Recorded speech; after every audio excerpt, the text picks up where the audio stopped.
Aku berdiri di pojok ruangan yang sangat mewah itu, melihat David tersenyum lebar, seolah dia baru saja memenangkan lotre saat bersiap mengucap janji suci dengan calon korban barunya. Namun, begitu jari telunjukku menekan tombol putar dan rekaman, suara aslinya yang sedang menghina Rena menggema ke seluruh penjuru gedung. Senyum itu mendadak hilang dan wajahnya berubah pucat seperti mayat. Semua mata tamu kini menatapnya dengan rasa jijik.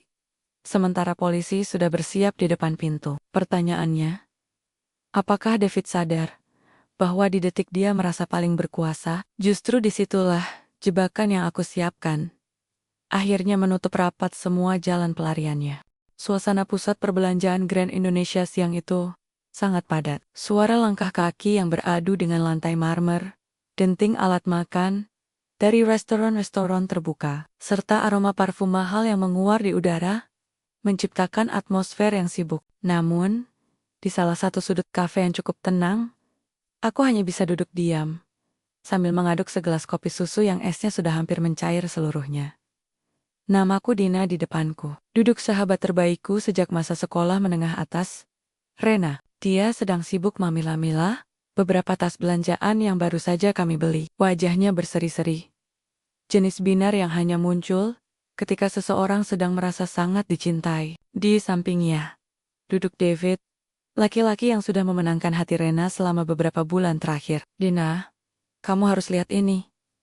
David tadi membantuku memilihkan gaun ini, katanya. Warnanya sangat cocok dengan warna kulitku, ujar Rena dengan nada riang, sambil menunjukkan sepotong gaun sutra berwarna merah jambu lembut. Aku memaksakan sebuah senyuman. Iya Ren, bagus sekali. Pilihan David memang tidak pernah meleset. Kalau soal selera yang mahal, aku melirik David. Laki-laki itu tersenyum lebar, menunjukkan deretan giginya yang rapi. Dia terlihat tampan.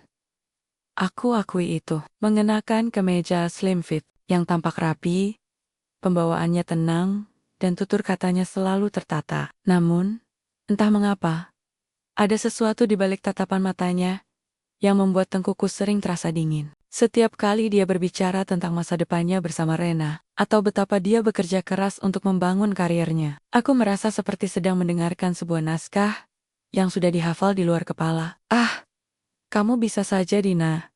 Aku hanya ingin yang terbaik untuk calon istriku, sahut David, sambil mengelus tangan Rena dengan lembut.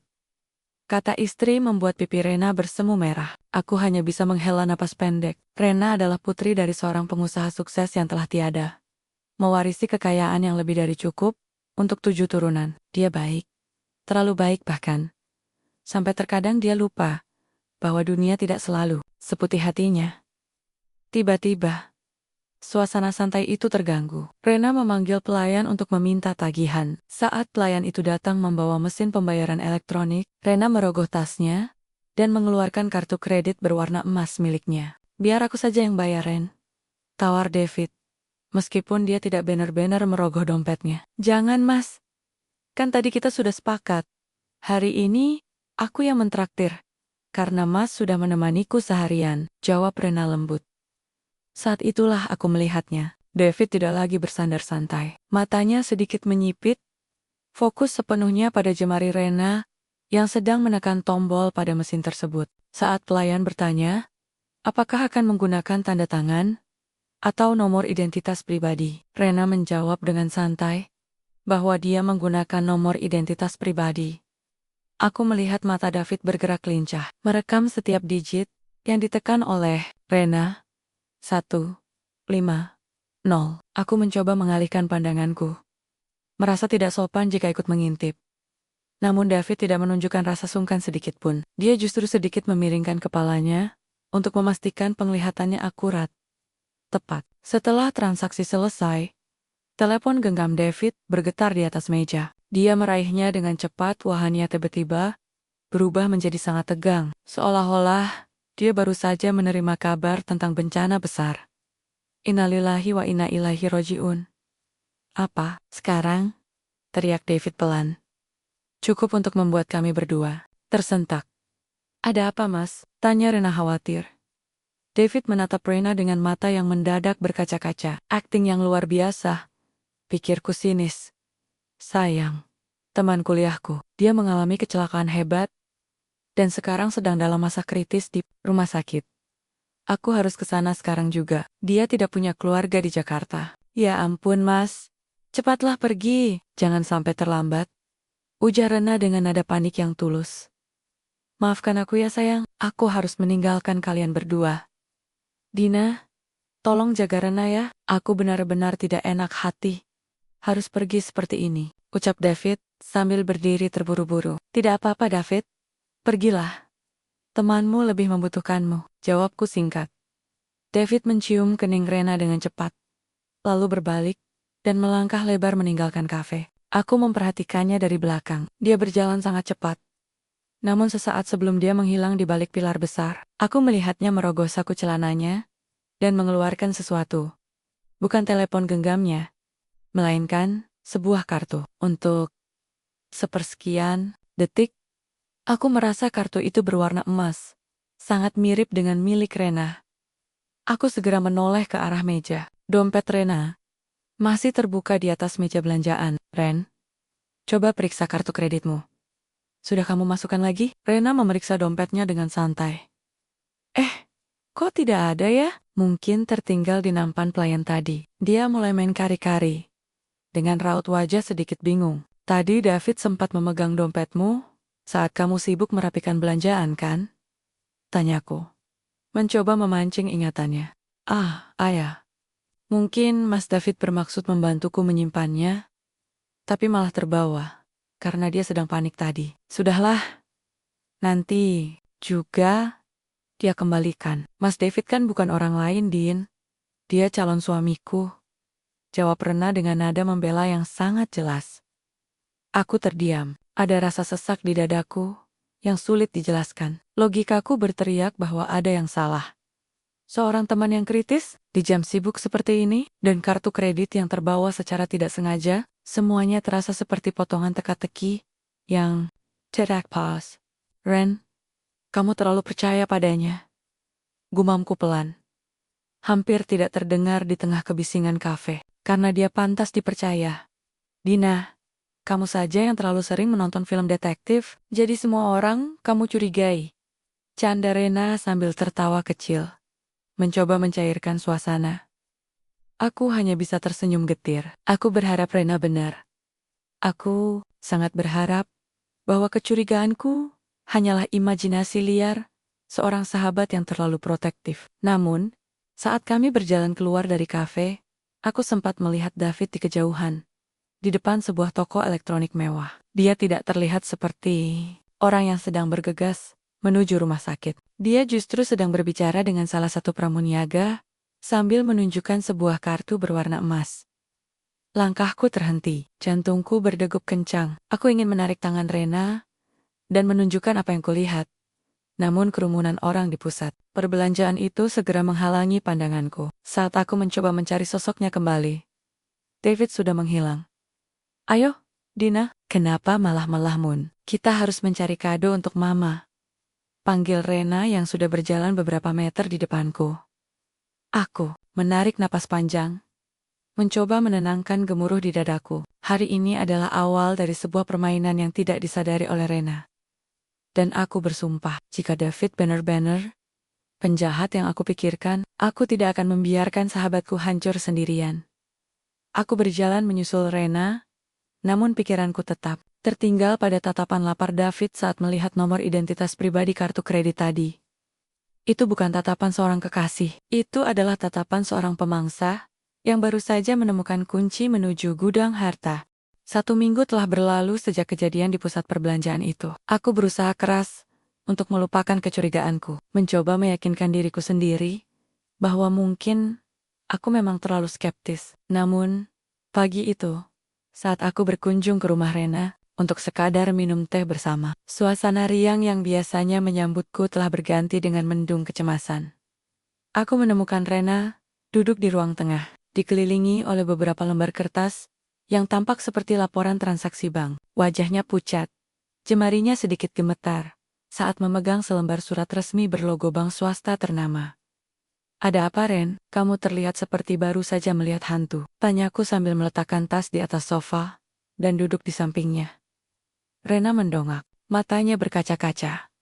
Dina, aku tidak mengerti. Bank baru saja mengirimkan laporan tagihan kartu kreditku untuk bulan ini. Jumlahnya tidak masuk akal. Ada transaksi besar yang sama sekali tidak aku ingat pernah kulakukan. Aku mengambil lembar tagihan itu dari tangannya. Mataku langsung tertuju pada deretan angka yang tercetak tebal. Di sana tertera, transaksi di sebuah toko elektronik mewah. Toko yang sama dengan yang kulihat dikunjungi David Tempo, hari dengan nominal lebih dari 20 juta rupiah. Tidak hanya itu, ada beberapa catatan penarikan dana tunai melalui anjungan tunai mandiri yang dilakukan berturut-turut dalam jumlah maksimal. Transaksi di toko elektronik ini dilakukan tepat di hari kita pergi ke pusat perbelanjaan minggu lalu. Ren, jamnya juga hampir bersamaan dengan saat David pamit pergi karena temannya kritis, kataku dengan nada setenang mungkin. Meski jantungku mulai berdegup kencang karena merasa dugaanku terbukti. Tapi bagaimana mungkin kartu itu ada di tanganku setelah hari itu? Mas David mengembalikannya keesokan paginya. Katanya memang terbawa secara tidak sengaja. Karena dia terlalu panik, sahut Rena, mencoba mencari pembenaran. Dia tahu nomor identitas pribadi kartu kamu, Ren. Aku melihatnya mengintip saat kita di kafe. Dan penarikan tunai ini dilakukan di mesin anjungan tunai mandiri, yang lokasinya tidak jauh dari rumah sakit, tempat dia bilang temannya dirawat. Aku menunjuk baris transaksi lainnya. Rena menggelengkan kepala dengan kuat, seolah berusaha mengusir kenyataan yang mulai merayap masuk ke pikirannya. Tidak, Dina.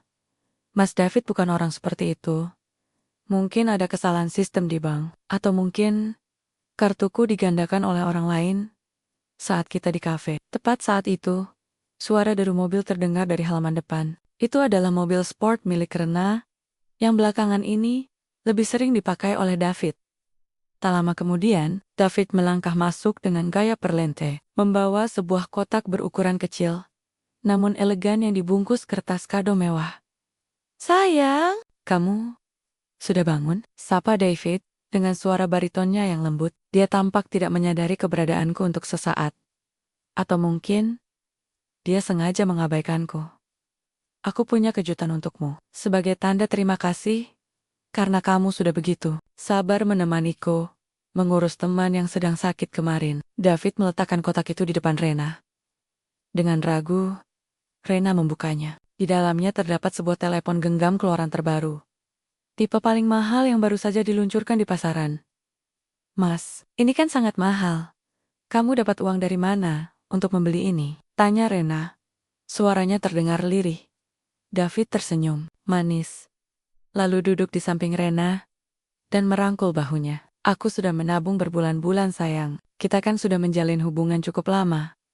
Aku ingin sesekali memberikan sesuatu yang berharga untuk calon istriku. Jangan dipikirkan harganya. Yang penting, kamu senang. Aku berdehem cukup keras, membuat David akhirnya menoleh ke arahku. Wah, perhatian sekali. Ya, padahal minggu lalu kamu bilang sedang tidak punya uang karena harus membantu biaya pengobatan bapakmu yang di kampung. Raut wajah David berubah sekejap. Sebuah kilatan ketidaksenangan muncul di matanya, sebelum kembali tertutup oleh senyum ramah. Oh, halo Dina. Iya, betul, tapi ini tabungan khusus yang memang tidak boleh kuganggu-gugat sebelumnya. Untuk Rena, apapun akan kuberikan. Rena menatap telepon genggam baru itu, lalu beralih menatap lembar tagihan di atas meja. Aku bisa melihat peperangan batin di wajahnya. Nominal di tagihan toko elektronik itu hampir identik dengan harga telepon genggam yang sedang ia pegang. Mas, sebenarnya ada tagihan aneh di kartu kreditku. Rena memulai dengan ragu. David langsung memotong dengan ekspresi wajah yang sangat prihatin. Apa tagihan aneh? Ya ampun, sayang. Zaman sekarang memang banyak sekali penipuan perbankan. Kamu harus segera melapor ke bagian layanan pelanggan bank. Jangan-jangan ada oknum yang menyalahgunakan data kamu. Sini, biar aku bantu urus nanti kalau aku ada waktu luang. David mencoba meraih lembar tagihan itu. Namun aku lebih cepat mengambilnya dan memasukkannya ke dalam tas. Tidak perlu repot, David. Biar aku saja yang menemani Rena ke kantor pusat. Bang, besok pagi, kami butuh melihat rekaman kamera pemantau di anjungan tunai mandiri, tempat penarikan tunai itu, dilakukan untuk memastikan siapa pelakunya. Mendengar kata rekaman kamera pemantau, gerakan David membeku sesaat, otot rahangnya mengeras.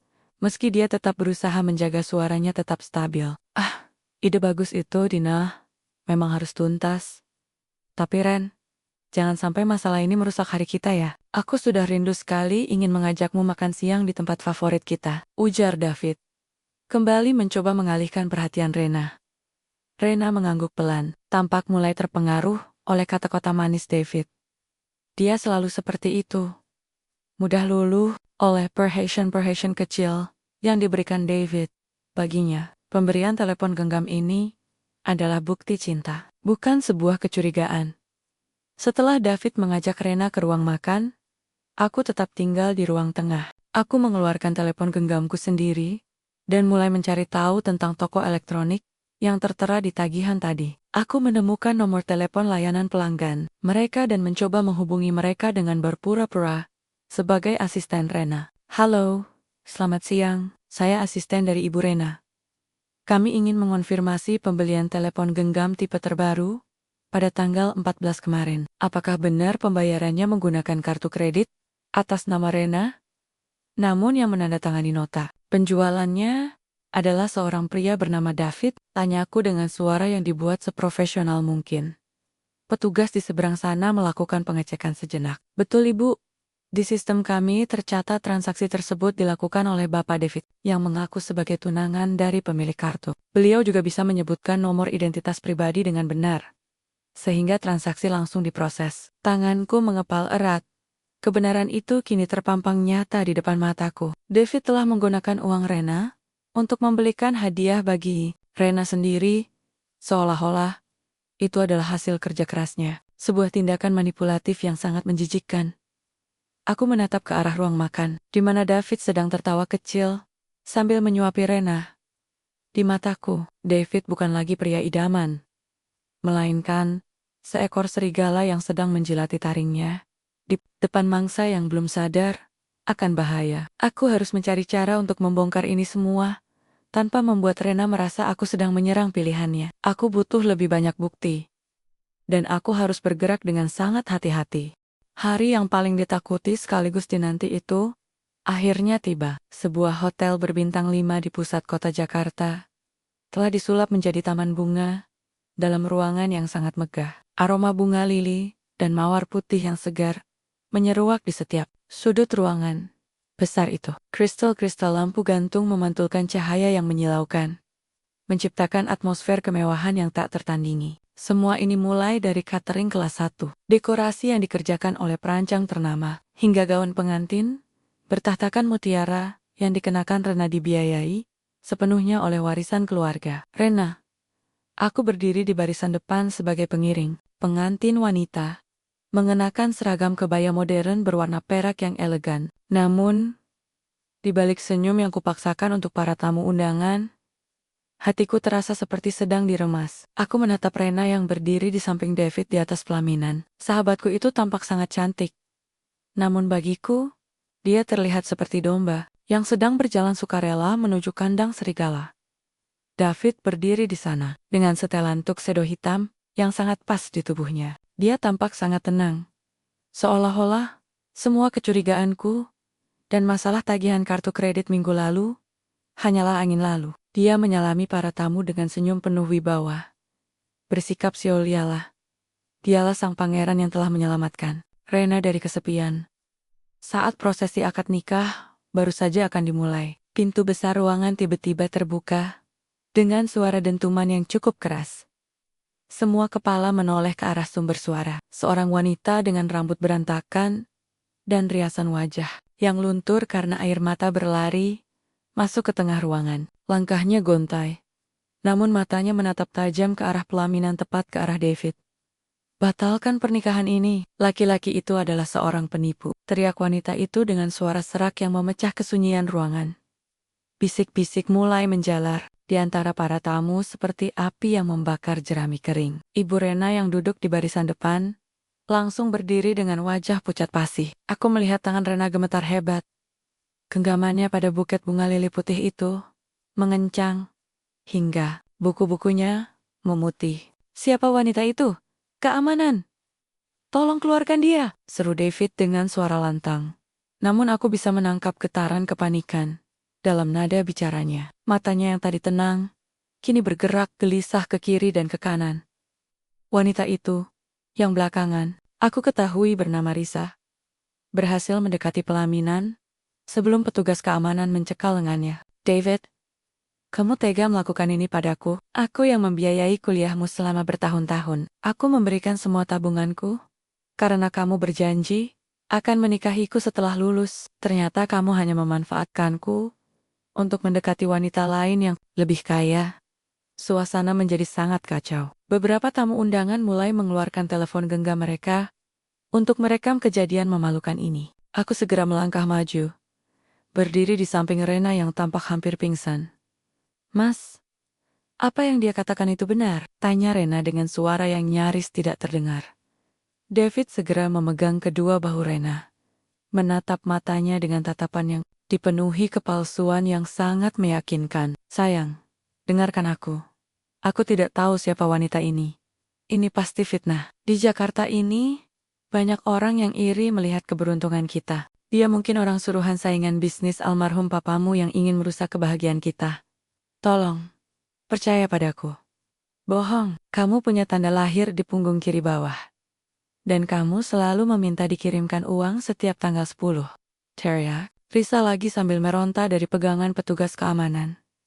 David berbalik dan menatap Risa dengan tatapan penuh kebencian yang dingin. Saya tidak kenal Anda, jangan mencoba mencari keuntungan dengan merusak acara sakral ini. Jika Anda tidak segera pergi, saya akan menuntut Anda atas pencemaran nama baik. Petugas keamanan akhirnya berhasil menyeret Risa keluar dari ruangan. Namun, gema teriakannya masih terasa menghantui udara. Rena berdiri terpaku.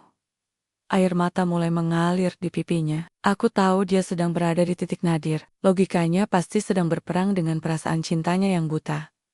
Ibu Rena mendekat dengan raut wajah penuh kekhawatiran. David, jelaskan pada Mama, siapa wanita itu sebenarnya? Ma, saya bersumpah demi Tuhan, saya tidak pernah melihat wanita itu sebelumnya. Mungkin dia terobsesi dengan saya saat saya masih bekerja di kantor lama. Atau dia memang orang gila yang hanya ingin mencari sensasi. Rena sayang, apakah kamu akan membiarkan orang asing menghancurkan masa depan yang sudah kita bangun dengan susah? David berlutut di depan Rena, memegang tangannya si Oleola. Dialah korban yang sesungguhnya di sini. Aku ingin sekali berteriak, menarik Rena pergi dari sana, dan mengatakan bahwa Risa adalah bukti nyata dari semua kecurigaanku selama ini.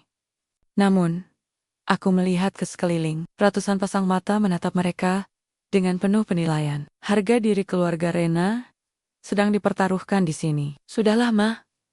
Jika wanita itu merasa Mas David memiliki utang, aku yang akan melunasi semuanya. Sekarang juga, aku tidak ingin hari bahagiaku ternoda lebih jauh, ujar Rena tiba-tiba, dengan suara yang dipaksakan kuat. Aku terkesiap. Rena lebih memilih untuk menutupi aib David dengan kekayaannya daripada menghadapi kenyataan bahwa suaminya adalah seorang manipulator. David tersenyum lega. Sebuah senyuman kemenangan yang sangat tipis, namun terlihat sangat jelas bagiku yang sedang mengamatinya dari dekat. Pernikahan itu akhirnya dilanjutkan. Kata-kata janji suci diucapkan di bawah bayang-bayang kebohongan yang besar. Saat mereka resmi dinyatakan sebagai suami istri, para tamu bertepuk tangan. Namun suasana tidak lagi terasa hangat seperti sebelumnya. Ada noda yang tertinggal, noda yang tidak bisa dihapus hanya dengan tumpukan uang. Setelah acara selesai, saat Rena sedang berada di ruang ganti untuk mengganti pakaian, aku menyelinap keluar menuju area belakang hotel. Aku berharap bisa menemukan Risa. Benar saja, aku menemukannya sedang duduk di bangku taman pinggir jalan. Masih menangis sesenggukan. Mbak Risa, sapaku pelan. Dia mendongak, wajahnya hancur. Kamu temannya wanita kaya itu kan? Beritahu dia. Dia baru saja menikahi iblis. David akan mengisap hartanya sampai habis. Persis seperti yang dia lakukan padaku. Aku duduk di sampingnya. Aku Dina, sahabatnya. Aku sudah lama mencurigai David. Bisakah Mbak ceritakan semuanya padaku?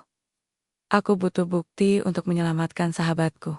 Risa menghapus air matanya dengan kasar. Dia pintar, sangat pintar. Dia tahu bagaimana cara membuat wanita merasa sangat istimewa. Sebelum akhirnya dia meminta bantuan finansial dengan berbagai alasan. Dia bahkan menggunakan uangku untuk membeli cincin yang mungkin sekarang dipakai oleh sahabatmu itu.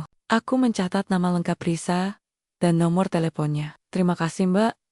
Saya berjanji, perbuatan David tidak akan dibiarkan begitu saja. Saat aku kembali ke dalam hotel, aku melihat David sedang berdiri di balkon, merokok dengan santai, sambil menatap ke arah kerumunan tamu. Dia tampak sangat puas, seolah-olah dia baru saja memenangkan sebuah lotre besar. Dia tidak tahu bahwa panggung sandiwara yang dia bangun baru saja memiliki satu penonton tambahan yang tidak akan berhenti sampai tirai banner-banner diturunkan.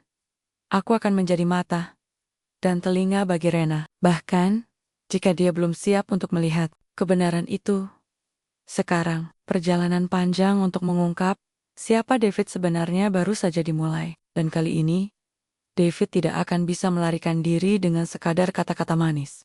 3 minggu telah berlalu sejak pesta pernikahan yang penuh drama itu. Kehidupan rumah tangga Rena dan David tampak berjalan normal di permukaan. Rena terlihat berusaha keras untuk melupakan insiden dengan Risa, sementara David semakin lihai, memerankan peran sebagai suami yang penuh perhatian dan rendah hati. Namun bagiku, setiap kali aku berkunjung ke rumah mereka, suasana di sana terasa seperti sebuah panggung teater yang sedang mementaskan lakon tentang kebahagiaan palsu.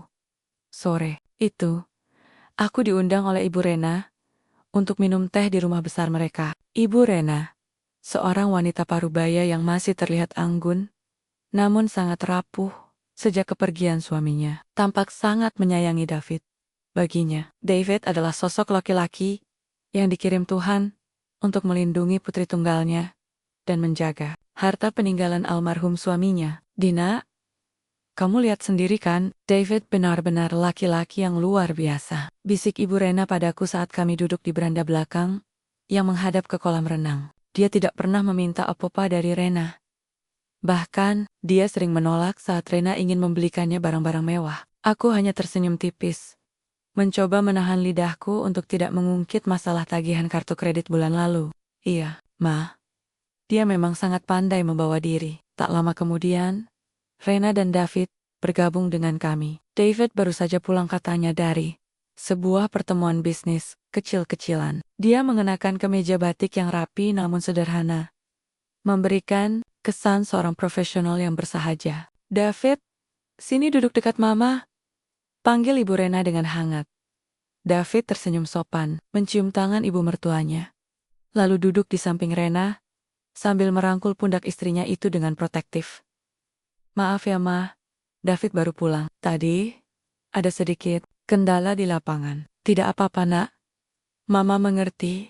Kamu sedang semangat-semangatnya membangun karier sendiri. Tapi, Mama ingin bicara serius sedikit, ujar Ibu Rena sambil meletakkan cangkir tehnya.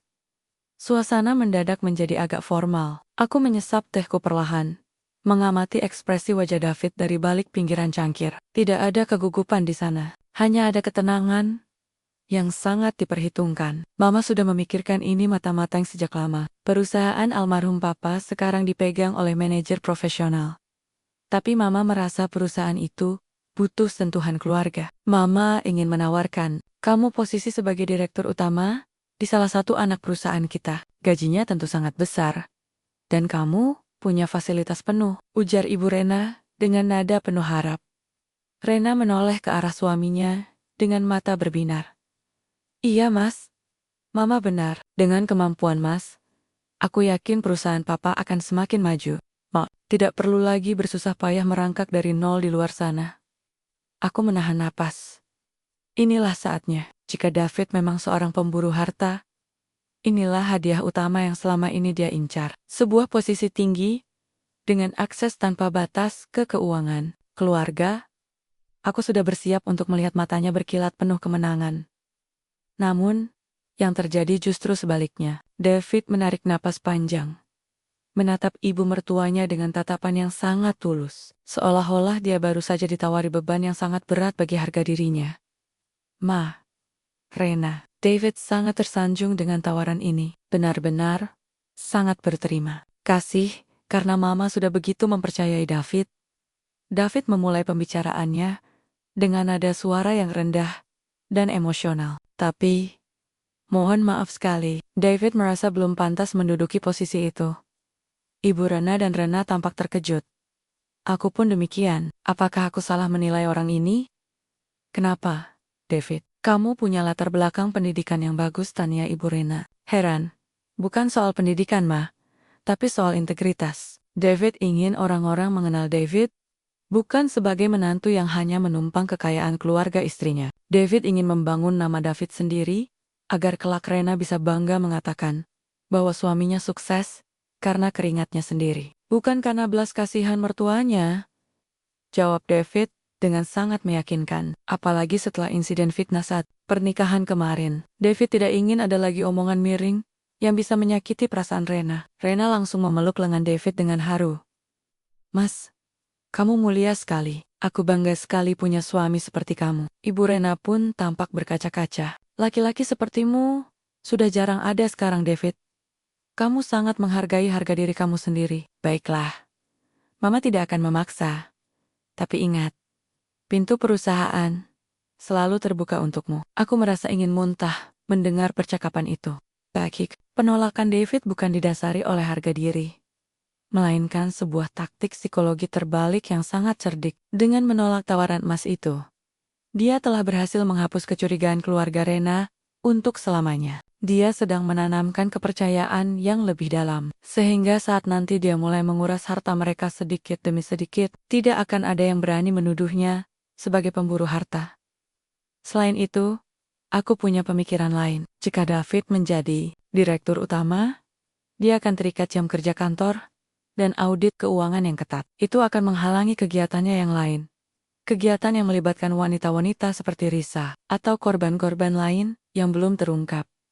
Setelah pembicaraan itu, David pamit untuk menelepon bapaknya, yang katanya sedang sakit di kampung. Dia berjalan ke arah taman samping yang agak gelap. Aku segera berdiri, dengan alasan ingin mencari udara segar. Aku mengendap-endap di balik tanaman perdu yang rimbun, berusaha sedekat mungkin, tanpa ketahuan. Aku mendengar suara David yang pelan, namun sangat berbeda dari nada lembut yang dia gunakan pada Rena tadi. Iya, Pak. Tenang saja, ikan besarnya sudah benar-benar masuk perangkap. Mereka bahkan menawarkan jabatan tinggi, tapi saya tolak, agar mereka semakin percaya kalau saya ini orang suci. David tertawa kecil. Suara tawa yang terdengar sangat menyeramkan di keheningan malam. Kita jangan terburu-buru. Kalau kita langsung sikat sekarang, nanti bisa ketahuan. Biarkan saya bekerja sebentar lagi. Uang saku dari kartu kredit Rena masih cukup untuk membiayai operasional kita, mencari mangsa baru. Tanganku gemetar. Aku mencoba mengeluarkan telepon genggamku untuk merekam pembicaraan itu. Namun sialnya, sebuah notifikasi pesan masuk berbunyi cukup nyaring. David langsung berhenti bicara. Siapa itu? Teriaknya dengan nada mengancam. Aku segera berjongkok, serendah mungkin, menahan napas sampai dadaku terasa sakit. Suara langkah kaki David mendekat ke arah semak-semak tempatku bersembunyi. Jantungku berdegup kencang, seolah-olah ingin melompat keluar dari rongga dada. Mas David, sedang apa di situ? Mama mencari Mas. Katanya ada titipan dari saudara yang baru datang. Suara Rena tiba-tiba terdengar dari arah teras, menyelamatkan posisiku. Oh, iya sayang, Mas hanya sedang mencari sinyal. Telepon ke bapak tadi putus-putus, jawab David dengan nada suara yang langsung berubah drastis, kembali menjadi lembut. Aku mendengar langkah kaki mereka menjauh kembali ke dalam rumah. Aku terduduk, lemas di atas tanah. Kini tidak ada keraguan lagi. David bukan hanya penipu tunggal. Dia bekerja dalam sebuah sindikat, dan ayahnya tahu siapapun yang dia panggil. Bapak adalah bagian dari itu. Topeng menantu teladan itu hanyalah lapisan pertama dari kebusukan yang jauh lebih besar, dan David sudah mulai bergerak untuk mencari korban baru, sementara dia menggunakan rumah Rena sebagai markas amannya. Aku harus segera menghubungi Risa kembali. Aku harus tahu, apakah David melakukan pola yang sama pada korban-korbannya yang lain. Kamu, pikir kamu sudah menang, David? Gumamku sambil menatap bayangan mereka di balik jendela kaca yang megah. Tapi kamu lupa bahwa setiap panggung sandiwara selalu punya penonton yang tahu kapan pertunjukan itu harus berakhir. Pagi itu, udara Jakarta terasa lebih gerah dari biasanya. Seolah-olah atmosfer kota ini sedang ikut menekan perasaanku yang semakin tidak tenang. Aku sengaja menginap di rumah Rena dengan alasan ingin menemaninya. Karena David bilang dia harus pergi keluar kota untuk urusan proyek pembangunan selama 2 hari ke depan. Namun, saat fajar baru saja menyingsing, aku melihat David keluar dari kamar dengan pakaian yang sangat rapi setelan jas yang dibeli menggunakan uang. Rena dan menenteng tas kerja kulit yang tampak mahal. Aku pergi dulu ya sayang, proyek di Jawa Barat ini sangat krusial untuk masa depan kantor kecilku, ucap David sambil mengecup kening Rena yang masih setengah mengantuk di depan pintu utama. Hati-hati di jalan ya mas, jangan lupa makan, sahut Rena dengan suara lembut yang penuh pengabdian. Begitu mobil sport berwarna hitam milik Rena yang dikemudikan David meluncur keluar dari gerbang, aku segera bersiap. Aku sudah menyewa sebuah mobil harian melalui aplikasi transportasi daring dengan pengemudi yang sudah kubayar lebih untuk mengikuti mobil tersebut tanpa banyak bertanya. Aku tidak mungkin menggunakan mobil pribadiku, karena David pasti akan langsung mengenalinya melalui kakak spion. Ikuti mobil hitam di depan itu. Pak, jaga jarak agar tidak terlalu mencolok, instruksiku kepada pengemudi mobil yang kutumpangi. Perjalanan itu tidak membawa kami keluar kota menuju Jawa Barat seperti yang dia katakan pada Rena. Alih-alih menuju jalan tol arah selatan, David justru mengarahkan kemudinya menuju salah satu pusat perbelanjaan paling elit di kawasan Jakarta Selatan. Dia memarkir mobilnya di area parkir khusus dan melangkah keluar dengan penuh percaya diri. Aku turun dari mobil dan mengenakan kacamata hitam serta topi lebar, berusaha menyamarkan identitas diri di tengah keramaian pengunjung yang mulai berdatangan. Aku mengikuti David dari jarak yang cukup aman. Dia tidak terlihat seperti orang yang akan melakukan pertemuan bisnis proyek bangunan. Dia justru melangkah menuju sebuah kedai kopi ternama yang memiliki area terbuka di lantai dasar dari balik pilar besar. Aku mengamati David, duduk di salah satu sudut yang agak tersembunyi. Tak lama kemudian, seorang wanita cantik dengan pakaian bermerek dari ujung kepala hingga ujung kaki datang menghampirinya. Wanita itu tampak sangat anggun, mengenakan jam tangan bertabur berlian yang berkilau setiap kali terkena cahaya lampu. David langsung berdiri, menarikan kursi untuk wanita itu, dan mencium punggung tangannya dengan sangat sopan. Adegan itu membuat perutku mual. Itu adalah jurus yang sama yang dia gunakan untuk menaklukkan hati Rena. Aku segera mengeluarkan telepon genggamku, memastikan fitur kamera pemantau pribadiku dalam posisi siap rekam. Aku menyalakan mode rekam video dengan pembesaran gambar yang maksimal. Terima kasih sudah meluangkan waktu, Putri. Aku bisa membaca gerak bibir David melalui layar telepon genggamku. Nama wanita itu ternyata Putri. Mereka terlibat dalam percakapan yang sangat intens. David tampak sangat lihai dalam memainkan peran. Dia berkali-kali menunjukkan sketsa bangunan di tablet miliknya. Mungkin itu adalah proyek fiktif yang dia gunakan sebagai umpan. Namun, yang membuatku semakin geram adalah bagaimana David bersikap seolah-olah dia adalah seorang bujangan sukses yang sedang mencoba menarik perhatian seorang putri bangsawan. Sebenarnya saya sedang mencari mitra untuk proyek resort di Bali. Tapi saya lebih mengutamakan chemistry dalam bekerja sama, ucap David. Nadanya terdengar sangat persuasif. Bahkan dari jarak jauh. Aku melihat David sesekali melirik ke arah mobil hitam milik Rena yang terparkir tidak jauh dari kedai kopi tersebut. Seolah-olah dia sedang memamerkan kemewahan itu sebagai miliknya sendiri untuk meyakinkan Putri. Ini benar-benar pola yang sistematis. Dia menggunakan kekayaan satu wanita untuk menjerat wanita lainnya. Rena bukan hanya istrinya. Rena adalah penyandang dana untuk petualangan penipuan David selanjutnya. Hampir 2 jam, aku berdiri di sana, merekam setiap interaksi mereka. Aku melihat bagaimana David dengan berani menyentuh tangan Putri. Dan bagaimana wanita itu tersipu malu. David adalah seorang predator ulung yang tahu persis kapan harus menyerang dan kapan harus bersikap manis. Tiba-tiba, telepon genggamku bergetar. Sebuah pesan singkat masuk dari Rena. Dina, kamu di mana? Aku baru bangun dan ingin mengajakmu sarapan bersama di depan komplek.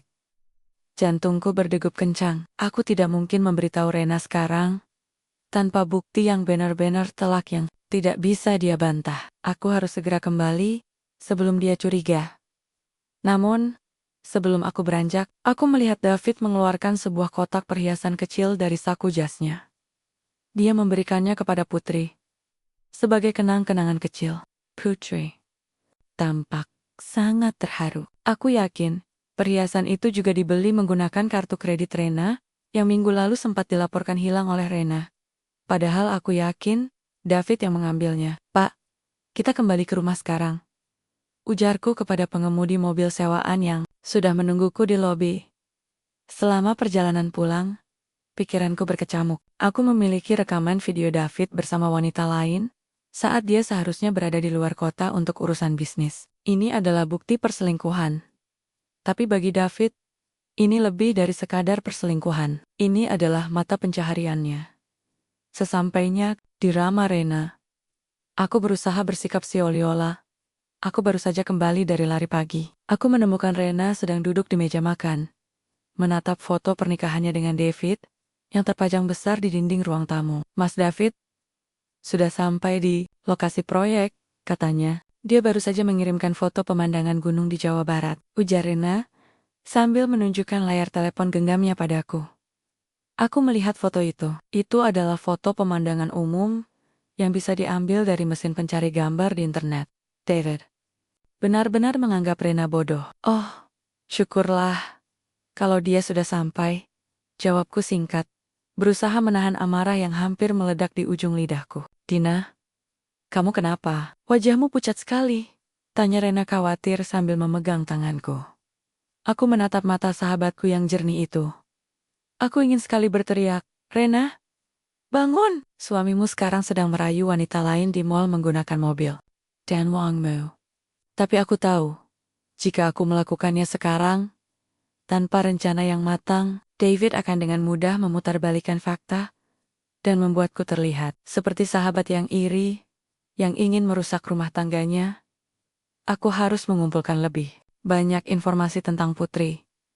Aku harus tahu siapa dia dan sejauh mana David sudah masuk ke dalam kehidupannya. Aku tidak hanya ingin David diusir dari rumah ini. Aku ingin dia merasakan dinginnya lantai penjara dan kehancuran reputasi yang selama ini dia bangun dengan kebohongan. Malam itu, saat Rena sudah tertidur lelap, aku duduk di balkon kamar tamu. Aku membuka kembali rekaman video tadi. Aku memperhatikan detail kecil pada tas yang dibawa. Putri. Ada sebuah gantungan kunci unik dengan logo sebuah firma hukum terkenal di Jakarta. Itu adalah petunjuk baru. Permainanmu sangat rapi, David. Bisikku pada kegelapan malam. Tapi kamu lupa bahwa setiap langkah yang kamu ambil meninggalkan jejak, dan aku akan memastikan jejak-jejak itu menuntunmu pada kehancuranmu sendiri. Besok, aku akan mulai mencari tahu tentang Putri melalui koneksi firma hukum itu. Investigasi ini baru saja dimulai, dan aku tidak akan berhenti sampai topeng indah David retak berkeping-keping di depan mata Rena. Pagi itu, kepalaku terasa berat karena kurang tidur. Hampir sepanjang malam, aku melakukan penelusuran melalui jaringan pertemanan dan media sosial, menggunakan petunjuk logo firma hukum yang kulihat pada tas Putri. Ternyata, dugaanku benar. Wanita itu bukan orang sembarangan. Dia adalah Putri Hasan, putri tunggal dari Bapak Hasan, seorang pengusaha properti raksasa yang pengaruhnya sangat luas di ibu kota. David benar-benar mengincar ikan paus kali ini. Jika Rena adalah jalan baginya untuk mendapatkan modal kemewahan, maka Putri adalah target akhir untuk kekuasaan yang lebih besar. David pulang dari proyek Jawa Barat pada pukul 10 pagi dengan wajah yang dibuat tampak lelah. Dia membawakan Rena aleh-aleh berupa penganan tradisional yang bisa dibeli di toko manapun di Jakarta. Namun Rena menerimanya dengan binar mata yang penuh syukur. Hatiku terasa perih melihat ketulusan sahabatku dipermainkan sedemikian rupa. Sayang, aku mandi sebentar, lalu harus segera keluar lagi. Ada pertemuan mendadak dengan calon investor di kawasan Jakarta Selatan, ucap David sambil memberikan senyum paling manis yang pernah kulihat. Tapi Mas baru saja sampai. Apa tidak sebaiknya istirahat dulu? Tanya Rena cemas. Tidak apa-apa. Ini demi masa depan kita juga, jawab David sambil mengelus pipi Rena sebelum melangkah masuk ke kamar mandi. Aku segera menarik Rena ke dapur, menjauh dari jangkauan pendengaran David. Ren, ikut aku hari ini. Kita tidak akan belanja. Kita tidak akan ke salon. Kita akan mengikuti suamimu. Rena terbelalak. Dina, apa yang kamu katakan? Mengikuti Mas David. Itu tidak sopan. Aku percaya padanya. Percaya itu baik, Rena. Tapi memastikan, kebenaran adalah bentuk penjagaan diri. Aku melihat sesuatu kemarin. Saat aku tidak sengaja berada di mall yang sama. Dengan tempat dia bilang ada rapat. Aku butuh kamu melihatnya sendiri. Agar kamu tidak terus-menerus hidup dalam kebohongan. Desakku dengan suara rendah, namun penuh penekanan. Setelah perdebatan kecil yang cukup alot, akhirnya, rasa penasaran dan keraguan yang mulai tumbuh di hati Rena menang. Begitu David pergi menggunakan mobil sport hitam itu, kami segera membuntutinya dengan mobil sewaan yang sudah kusiapkan sejak subuh tadi. Aku meminta pengemudi untuk tetap tenang dan menjaga jarak yang cukup jauh agar surat tanda nomor kendaraan mobil kami tidak terdeteksi oleh radar kewaspadaan David. Mobil David melaju menuju sebuah kawasan perumahan elit di daerah Dharma Wangsa. Ini adalah kawasan di mana 1 meter tanahnya berharga setara dengan 1 unit mobil mewah. Gerbang perumahan itu dijaga ketat oleh petugas keamanan berseragam lengkap. Beruntung, pengemudi kami cukup cerdik dengan mengaku sebagai kurir paket kilat sehingga kami diizinkan masuk. Mobil David berhenti di depan sebuah rumah megah bergaya klasik modern dengan pilar-pilar putih yang menjulang tinggi. Sebuah pagar besi tempa berwarna hitam emas tertutup rapat, namun segera terbuka begitu melihat mobil yang dikendarai David. Itu rumah siapa, Dina? Tanya Rena, suaranya mulai bergetar. Itu rumah Bapak Hasan. Dan wanita yang akan ditemui suamimu adalah Putri. Jawabku sambil menunjuk ke arah teras rumah di mana Putri sudah menunggu dengan gaun musim panas yang indah. Kami meminta pengemudi untuk memarkir mobil di bawah pohon rindang, beberapa rumah dari sana. Dari kaca mobil yang gelap, kami bisa melihat dengan jelas apa yang terjadi. David keluar dari mobil dengan gaya yang sangat berbeda. Dia melangkah dengan penuh percaya diri, seolah-olah dia adalah pemilik sah dari kendaraan mewah itu. Padahal aku tahu betul bahwa surat tanda nomor kendaraan mobil itu masih atas nama almarhum ayah, Rena. Putri menyambutnya dengan pelukan hangat. Tak lama kemudian, seorang pria paruh-baya yang tampak sangat berwibawa keluar dari dalam rumah. Itu adalah Bapak Hasan.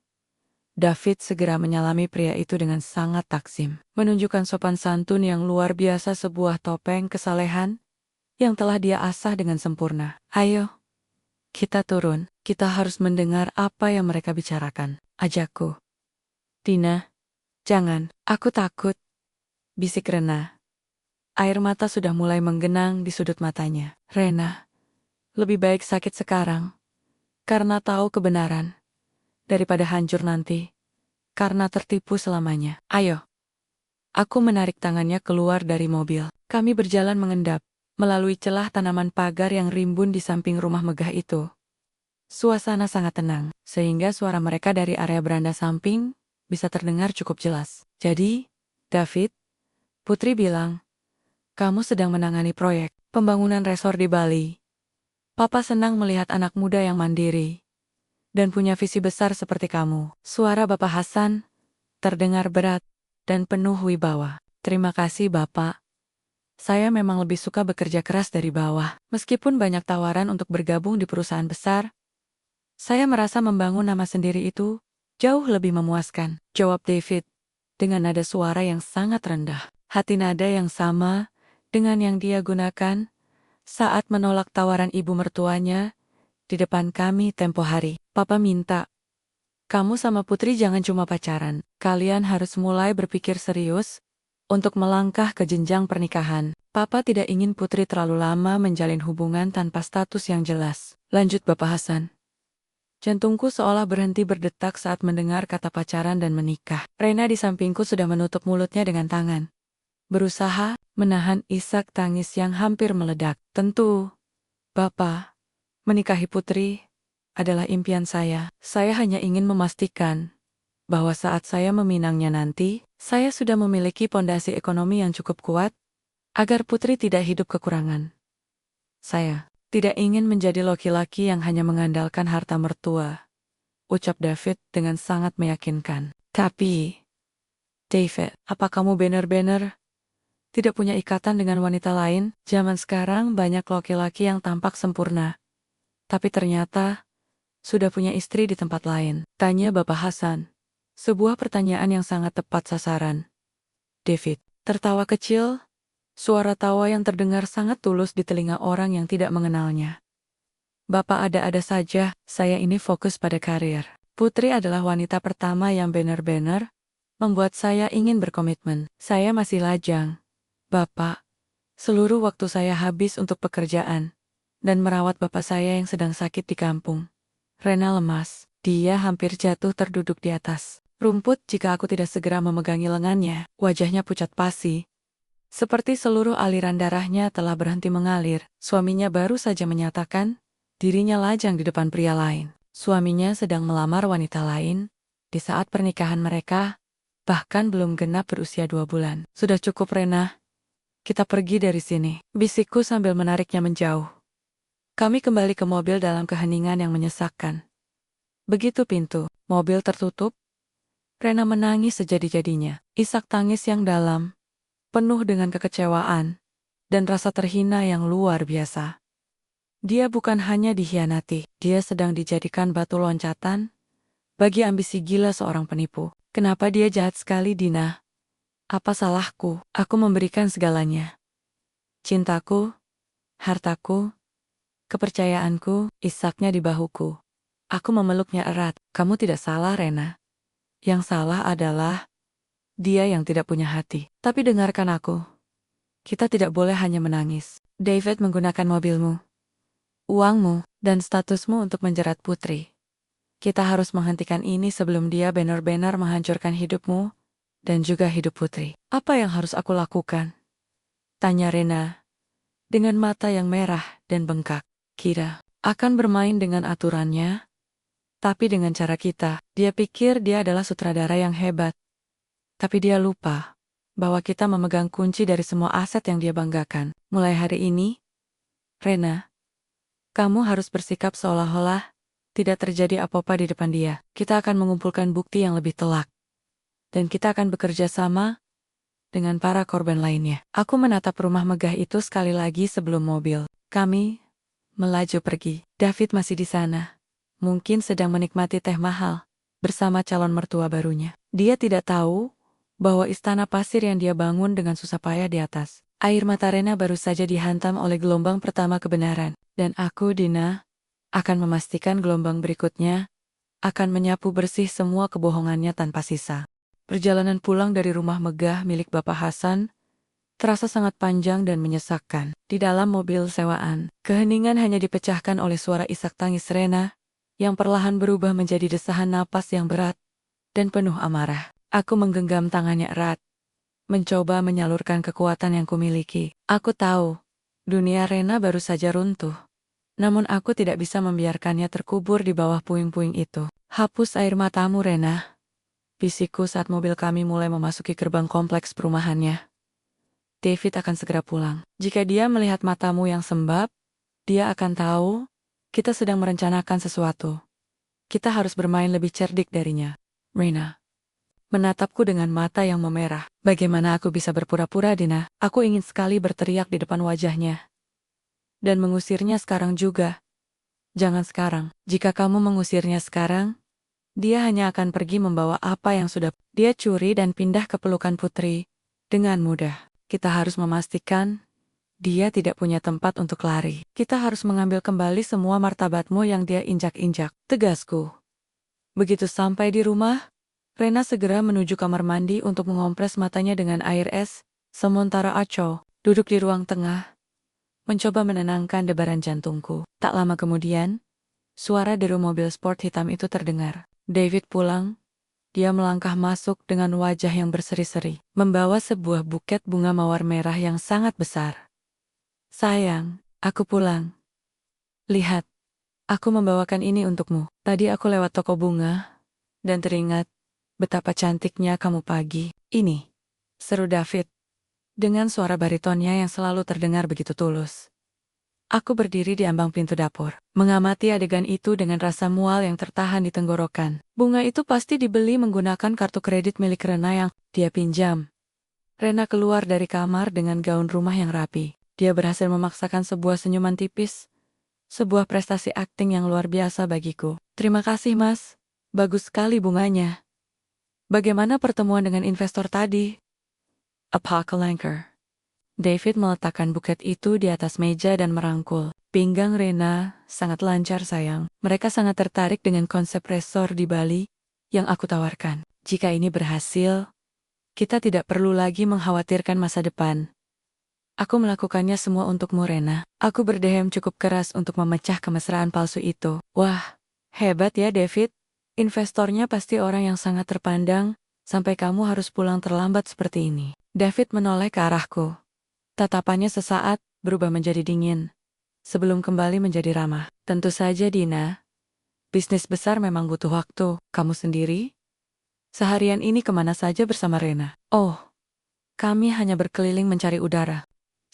Rena bilang dia sedikit pusing, jadi kami pergi ke daerah Jakarta Selatan untuk mencari suasana baru. Jawabku sengaja menyebutkan lokasi tempat dia berada tadi. Aku melihat David sedikit menegang. Namun dia segera menguasai diri. Oh ya, baguslah. Udara Jakarta Selatan memang lebih baik. Lain kali, aku akan mengajak kalian berdua. Malam itu, setelah David pamit untuk mandi, aku dan Rena menyelinap ke ruang kerja almarhum ayah Rena.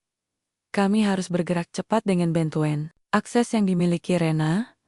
Kami mulai menelusuri riwayat transaksi perbankan melalui aplikasi di komputer. Kami menemukan fakta yang mengejutkan. David tidak hanya menggunakan kartu kredit, tetapi juga mulai melakukan transfer Kashilin ke sebuah rekening atas nama seseorang bernama Alex di sebuah desa di Jawa Tengah.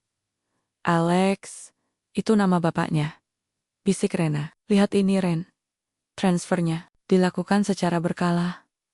Setiap kali dia pamit pergi ke proyek. Jumlahnya jika dijumlahkan sudah mencapai ratusan juta rupiah. Aku menunjukkan layar monitor pada Rena. Kami juga berhasil mengakses cadangan pesan dari telepon genggam lama. David, yang masih terhubung dengan komputer di ruangan itu. Ada banyak percakapan antara David dan bapaknya. Di sana, David melaporkan setiap langkah yang dia ambil seolah-olah dia sedang menjalankan sebuah misi militer. Pak, ikan besar kedua putri sudah mulai terpancing. Saya sudah berhasil meyakinkan bapaknya bahwa saya pengusaha sukses. Kirimkan lagi bukti palsu soal biaya pengobatan bapak, agar Rena tidak curiga kalau saya minta uang tambahan. Demikian salah satu bunyi pesan singkat yang kami temukan. Rena menutup wajahnya dengan kedua tangan. Dia benar-benar menggunakan ayahnya, yang katanya sakit sebagai alat pemeras.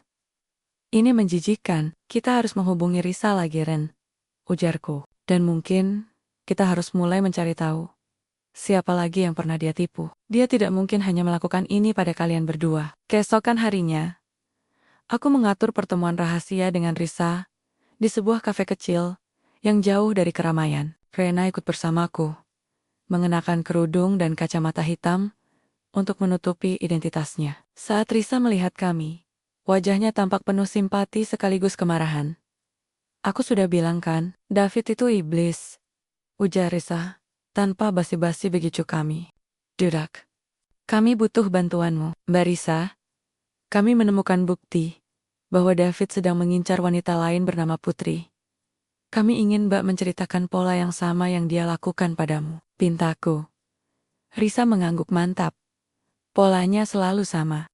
Dia akan bersikap sangat mandiri di awal, menolak bantuan uang dengan alasan harga diri. Sampai akhirnya, dia akan menciptakan sebuah drama keluarga, Bayosanya Sol, ayahnya yang sekarat untuk memancing rasa iba kita, agar kita memberikan uang secara Dia bahkan pernah memalsukan surat keterangan dari rumah sakit. Rena mendengarkan dengan seksama, mencatat setiap detail. Aku bisa melihat perubahan di matanya. Kesedihan itu telah sepenuhnya berganti dengan tekad yang dingin untuk menghancurkan. David, kami akan menjebaknya, Mbak Risa. Tapi kami butuh Mbak untuk tetap siaga. Jika suatu saat kami butuh Mbak untuk muncul sebagai saksi, ucap Rena dengan suara yang mantap. Apapun untuk menghancurkan laki-laki itu, aku siap, jawab Risa tegas. Setelah pertemuan itu, aku dan Rena kembali ke rumah. Di sana, David sedang duduk santai di ruang tamu, sambil menonton televisi Sioliola. Dia adalah pemilik sah dari semua kemewahan itu. Dia tidak tahu bahwa di dalam tas Rena terdapat rekaman percakapannya dengan Risa dan salinan transaksi bank yang akan menjadi tiketnya menuju kehancuran. Selamat datang kembali, sayang, sapa David, tanpa curiga sedikit pun. Rena tersenyum, sebuah senyuman yang sangat berbeda dari biasanya. Iya, Mas. Aku baru saja mendapatkan pencerahan yang luar biasa hari ini. Aku berdiri di samping Rena, merasakan ketegangan yang mulai memuncak. Perang dingin ini sudah dimulai, dan David sama sekali tidak menyadari bahwa benteng pertahanannya sedang digerogoti dari dalam oleh orang-orang yang dia anggap remeh. Pencerahan apa, sayang? Tanya David penasaran. Bahwa kebenaran selalu punya caranya sendiri untuk muncul ke permukaan. Mas, sama seperti matahari yang tidak bisa selamanya ditutupi oleh awan, jawab Rena, sambil melangkah masuk ke dalam kamar, meninggalkanku dan David di ruang tengah. David menatapku dengan kening berkerut. Dia kenapa, Dina? Bicaranya jadi puitis begitu? Aku hanya mengangkat bahu dan tersenyum sinis. Mungkin dia hanya sedang sadar saja, David, bahwa di dunia ini tidak ada sandiwara yang bisa berjalan selamanya tanpa ada akhir cerita.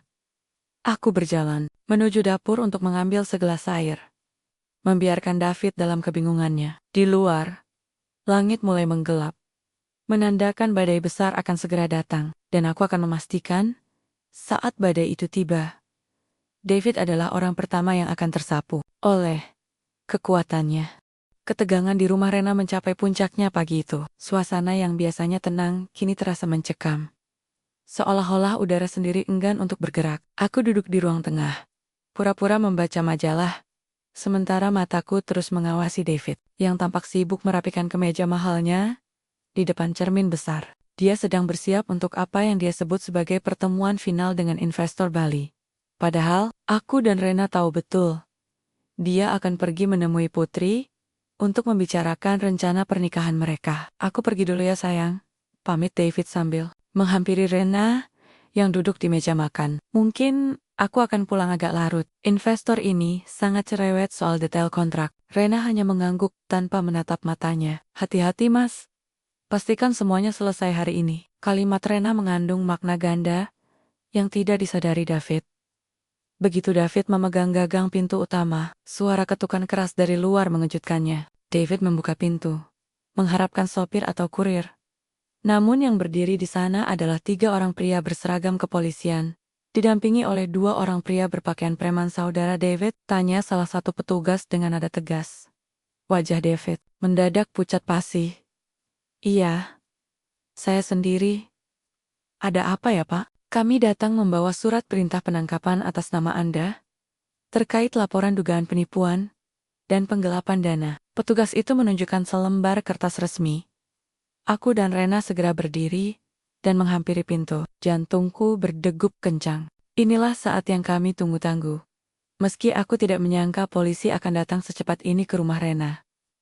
Laporan? Penipuan apa? Ini pasti salah paham. Istri saya, Rena, dia adalah saksi bahwa saya pengusaha jujur, seru David sambil menunjuk ke arah Rena. Mencoba mencari perlindungan di balik nama besar keluarga istrinya. Petugas itu menggelengkan kepala. Laporan ini diajukan oleh saudari Putri Hasan dan Bapak Hasan. Mereka melaporkan bahwa Anda telah melakukan penipuan dengan modus investasi proyek pembangunan resor fiktif di Bali, serta memalsukan status sipil Anda. Mendengar nama Putri dan Bapak Hasan, David tampak seperti baru saja dihantam godam besar. Dia tersandar di daun pintu. Tenaganya seolah menguap seketika. Ternyata, rencana yang aku dan Rena susun bersama Risa telah membuahkan hasil lebih cepat.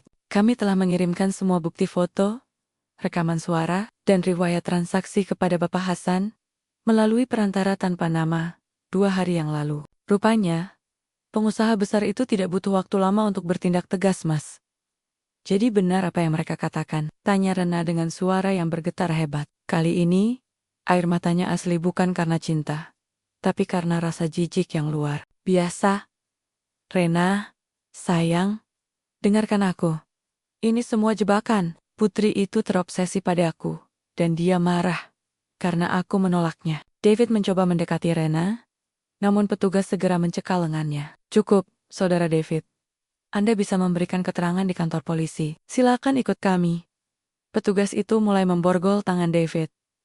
Di tengah kekacauan itu, telepon genggam. David yang tergeletak di atas meja ruang tamu bergetar hebat. Aku mengambilnya dan melihat nama Bapak tertera di layar. Aku menunjukkannya pada petugas, yang kemudian mengizinkanku untuk mengangkatnya dan menyalakan pelantang suara. David, David, tolong Bapak. Suara di seberang sana terdengar sangat lemah dan terputus-putus.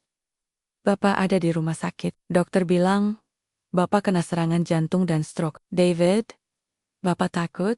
Sambungan terputus. David membeku. Untuk pertama kalinya, aku melihat ketakutan yang nyata. Di matanya bukan ketakutan karena tertangkap, tapi ketakutan akan kehilangan satu-satunya orang yang menjadi sekutu, sekaligus alasannya melakukan semua ini. Mas Alex, Bapak kena stroke? David berteriak histeris. Pak polisi, tolong, biarkan saya ke rumah sakit dulu. Bapak saya mau meninggal. Anda akan dibawa ke kantor polisi terlebih dahulu. Mengenai urusan keluarga, itu bisa diurus melalui kuasa hukum Anda nanti. Petugas itu tetap bersikap dingin dan mulai menyeret David keluar, menuju mobil patroli. David terus berteriak, memanggil nama Rena, dan memohon pengampunan.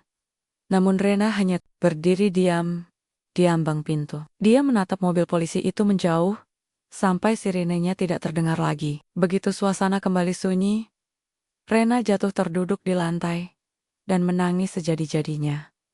Aku segera memeluknya. Sudah selesai, Ren. Dia sudah pergi. Kenapa harus begini, Dina? Meskipun dia jahat, melihatnya diseret polisi saat ayahnya sedang kritis. Aku merasa seperti orang jahat. Isak Rena, kamu tidak jahat, Rena. Kamu hanya membiarkan keadilan bekerja. David dipenjara karena perbuatannya sendiri, bukan karena kamu. Dan soal ayahnya, itu adalah konsekuensi dari semua kebohongan yang mereka bangun bersama. Kataku mencoba menenangkannya.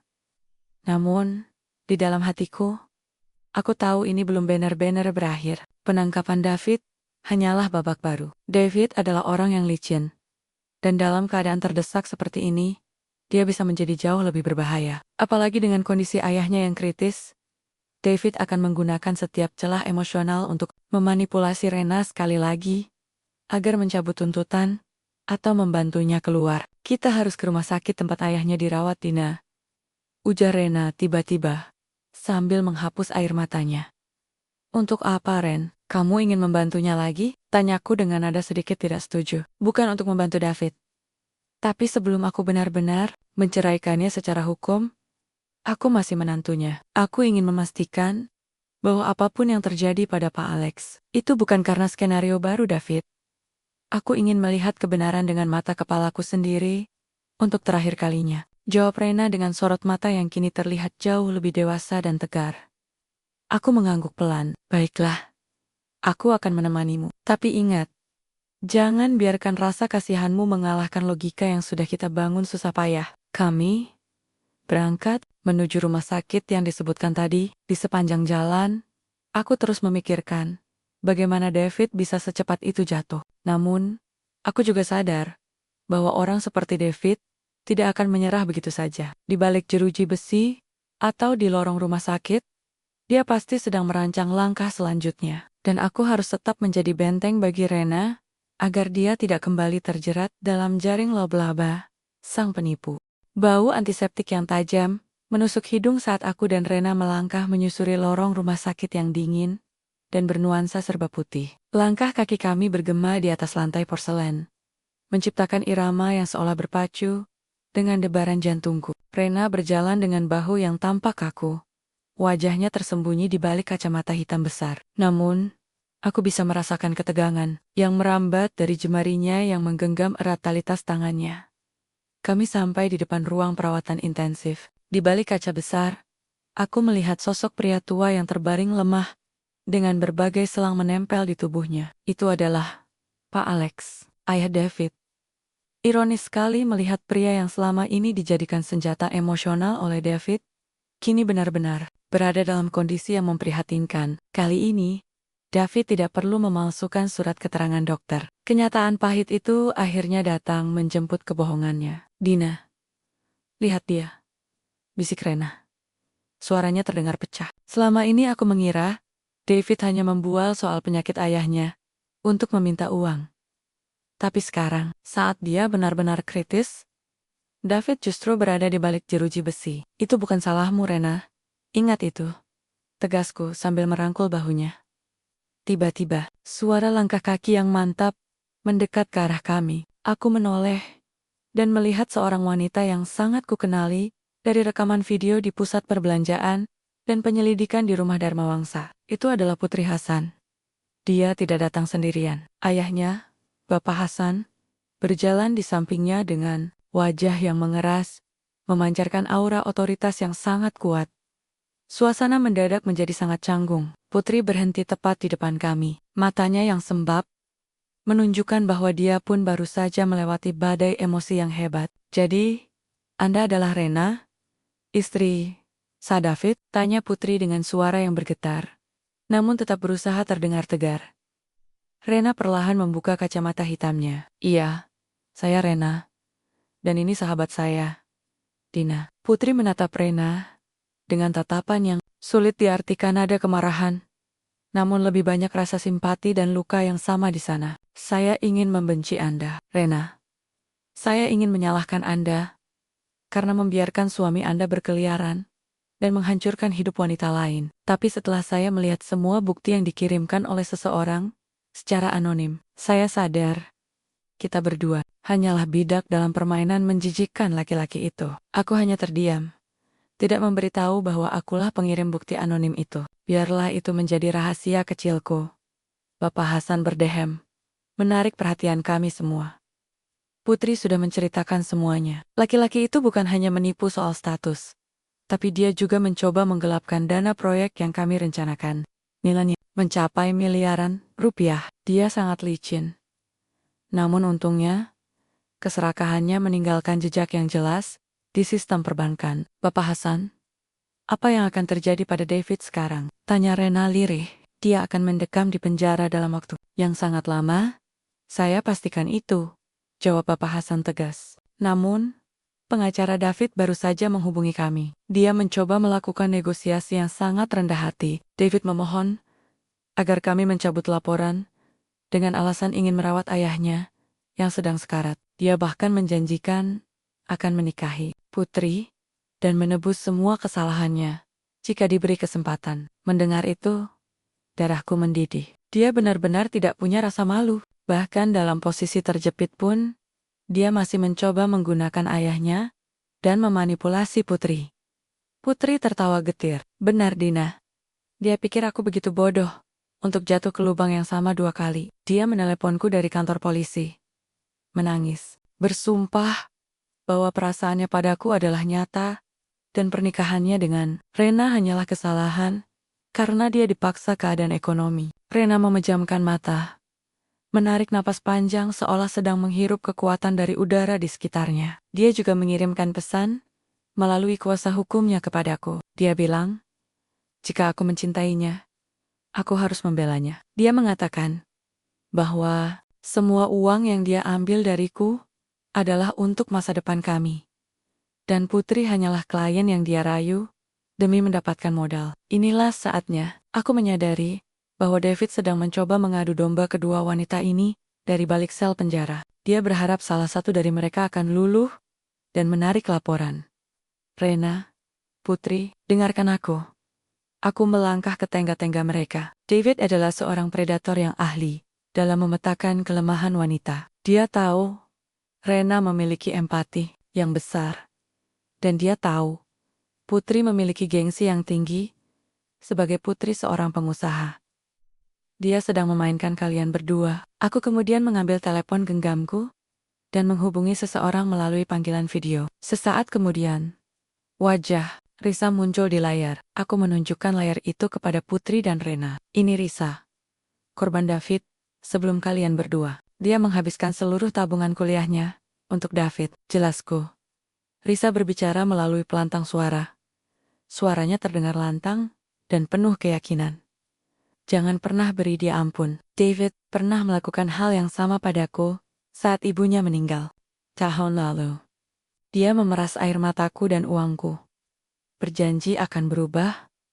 Namun yang dia lakukan justru mencari mangsa baru, yaitu kalian. Jika kalian melepaskannya sekarang, dia akan melakukannya lagi pada wanita lain. Kita harus bersatu untuk memastikan dia tidak punya panggung lagi untuk bersandiwara. Putri menatap layar itu, lalu menatap Rena.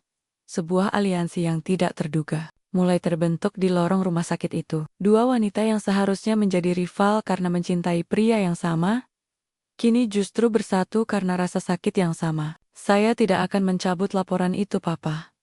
Ujar Putri mantap kepada ayahnya. Bahkan jika dia berlutut sampai kakinya berdarah, saya ingin dia melihat ayahnya pergi dalam keadaan dia memakai baju tahanan. Agar dia tahu bahwa ada harga yang sangat mahal untuk setiap kebohongan yang dia ucapkan. Rena mengangguk perlahan, meski air mata tetap mengalir di pipinya.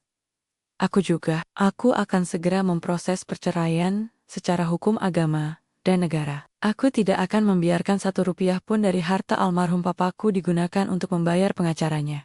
Bapak. Hasan tampak puas dengan keputusan itu. Bagus. Saya akan menyiapkan tim hukum terbaik untuk memastikan semua bukti dari Mbak Risa, Mbak Rena, dan Putri disatukan. Kita akan membuat kasus ini menjadi berita besar, agar seluruh negeri tahu siapa sebenarnya David. Kami berdiri di sana. 4 wanita termasuk Risa di layar ponsel yang telah disatukan oleh pengkhianatan. Aku merasa sebuah beban berat terangkat dari pundakku. Investigasiku selama ini tidak sia-sia. David telah meremehkan kekuatan persahabatan dan solidaritas wanita. Dia pikir dia bisa mengendalikan narasi. Namun dia lupa bahwa korban yang paling terluka adalah mereka yang paling berani untuk bicara. Saat kami bersiap meninggalkan rumah sakit, seorang perawat keluar dari ruang perawatan intensif dengan wajah cemas. Keluarga Pak Alex, kondisi pasien semakin menurun. Apakah ada keluarga yang ingin masuk untuk shotsat terakhir? Rena menatapku, lalu menatap Putri. Biarkan David yang masuk, tapi dengan pengawalan polisi. Biarkan dia melihat hasil dari perbuatannya. Aku setuju. Inilah hukuman yang paling puitis untuk David. Dia akan bertemu ayahnya untuk terakhir kali. Namun bukan sebagai menantu atau pengusaha sukses, melainkan sebagai seorang pesakitan yang tangan dan kakinya terbelenggu oleh dosanya sendiri. Panggung terakhir sudah disiapkan. Sandiwara David sudah mencapai babak penutup. Dan kali ini, tidak akan ada tepuk tangan di akhir pertunjukan. Hari yang direncanakan sebagai puncak kemenangan bagi David akhirnya tiba. Melalui sebuah skenario yang sangat rapi yang disusun oleh Bapak Hasan, tuntutan hukum terhadap David sempat dicabut secara formal. David mengira bahwa pesonanya telah berhasil meluluhkan hati Putri sekali lagi. Atau setidaknya, membuat Bapak Hasan merasa bahwa menikah dengan David adalah satu-satunya cara untuk menutupi aib keluarga mereka. David dibebaskan dengan jaminan. Dan dalam waktu singkat, dia kembali mengenakan setelan jas terbaiknya, setelan jas yang dibayar oleh uang saku yang sempat dia kumpulkan dari Rena untuk menghadiri apa yang dia yakini sebagai upacara pernikahannya dengan Putri Hasan. Gedung pertemuan di kawasan mewah itu telah didekorasi dengan sangat megah. Namun, ada yang berbeda dengan suasana kali ini. Tidak banyak bunga lili atau mawar putih yang biasanya menghiasi pernikahan kaum elit. Sebaliknya, ruangan itu dipenuhi oleh layar-layar besar yang terpasang di setiap sudut. Para tamu yang datang pun tampak tidak asing bagiku. Aku berdiri di sudut ruangan bersama Rena, yang hari ini tampil sangat anggun dengan kebaya berwarna hitam pekat, melambangkan kematian cintanya pada sang penipu. Di samping kami, Risa berdiri dengan tatapan tajam yang tidak pernah lepas dari pintu masuk. Kamu siap, Rena? Tanyaku sambil menggenggam tangannya. Saya nggak siap. Dina, aku ingin melihat bagaimana dia akan bersilat lidah ketika panggungnya sendiri yang meruntuhkannya, jawab Rena dengan suara yang tenang dan dingin. David masuk ke dalam ruangan dengan langkah angkuh. Dia menyisir rambutnya ke belakang, menunjukkan senyum yang dia anggap sangat mempesona. Dia berjalan menuju pelaminan, di mana Putri sudah menunggu bersama Bapak Hasan. David tidak menyadari bahwa para tamu yang duduk di kursi barisan depan bukan hanya kerabat keluarga Hasan, melainkan wanita-wanita lain yang pernah menjadi korbannya di masa lalu, yang telah dikumpulkan oleh tim investigasi Bapak Hasan dan bantuanku. Saat David sampai di depan Bapak Hasan, dia membungkuk hormat. Terima kasih Bapak, karena telah mempercayai saya kembali. Saya berjanji akan menjadi suami yang terbaik bagi Putri dan mengelola perusahaan Bapak dengan penuh tanggung jawab. Bapak Hasan hanya tersenyum tipis.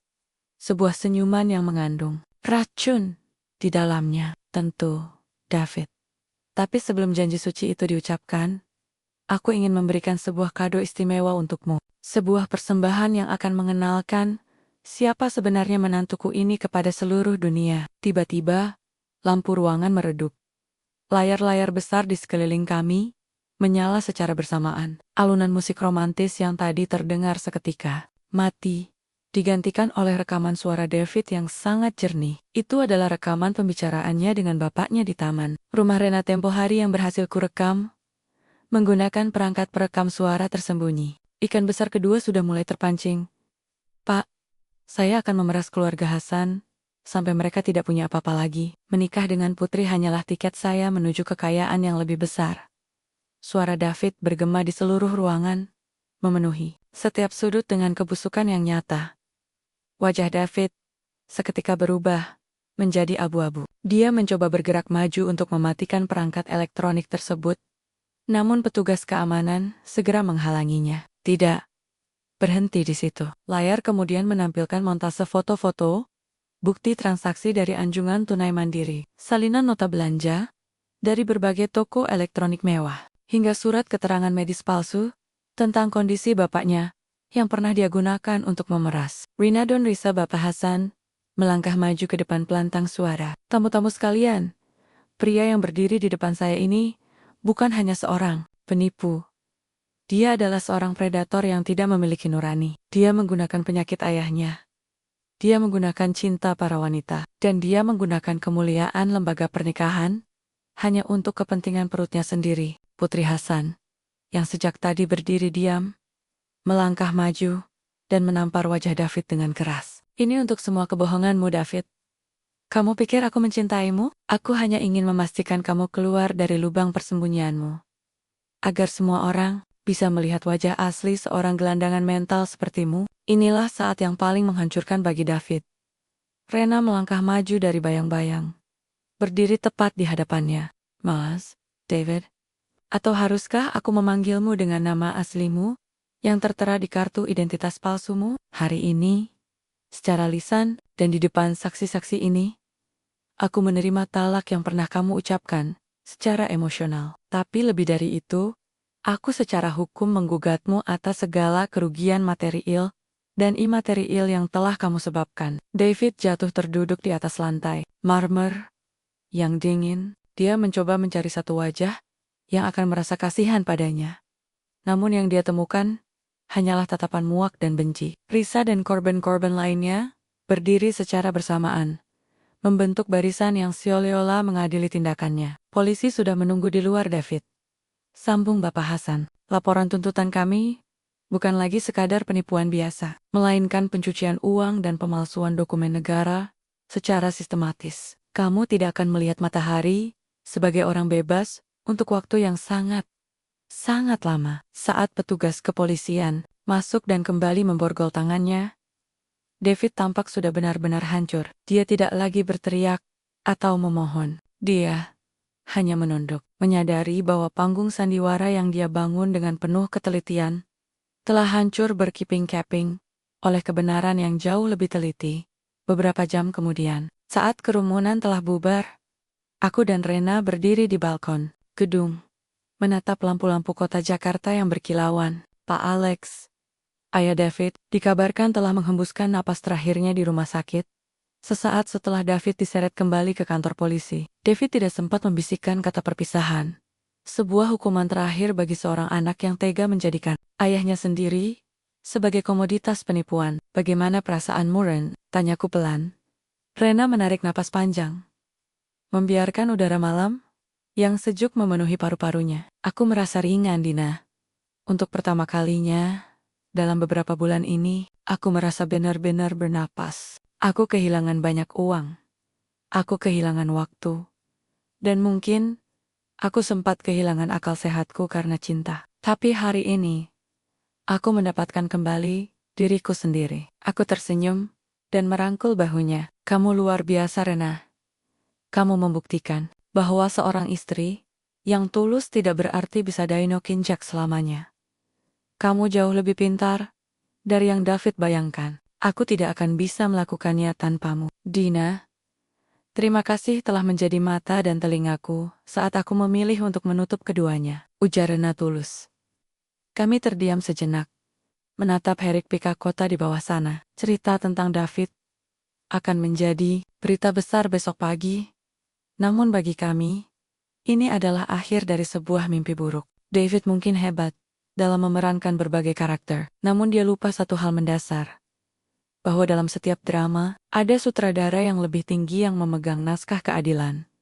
Seorang suami bisa saja merasa lebih hebat dalam bersilat lidah. Namun seorang istri yang telah terluka akan selalu lebih pintar dalam menemukan jalan menuju kebenaran. Dan aku, sebagai sahabat, akan selalu berada di sana untuk memastikan bahwa tidak ada lagi topeng yang bisa menipu mata yang sudah terbuka lebar. Tirai telah jatuh, penonton telah pergi, dan David akhirnya harus menghadapi kesunyian di balik dinginnya jeruji besi tempat, di mana tidak ada lagi kata manis yang bisa menyelamatkannya.